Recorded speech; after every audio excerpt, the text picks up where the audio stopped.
حضور علیہ السلام نے فرمایا اگر میں علم کا شہر ہوں تو پھر علی دروازہ ہے۔ امام سفوری کہتے ہیں ایک دن نا حضرت جبریل امین انسانی شکل میں مولا علی کے سامنے آ کے کھڑے ہو گئے۔ کون؟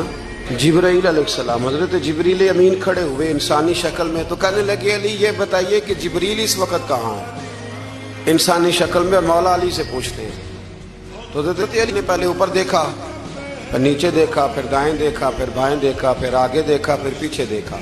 فرمانے لگے جناب نہ تو اس وقت حضرت جبریل مشرق میں ہیں، نہ مغرب میں ہیں، نہ شمال میں ہیں، نہ جنوب میں ہیں، نہ 7 زمینوں میں ہیں، نہ آسمانوں میں ہیں۔ فرمانے لگے بھئی زمینوں آسمانوں مشارق مغارب میں تو کوئی نہیں، تو یا آپ جبریل ہیں یا میں جبریل ہوں، دونوں میں سے ایک ہے۔ تو حضرت جبریل امین مسکرائے، فرمانے لگے نہیں آپ تو علی ہیں، جبریل تو میں ہی ہوں۔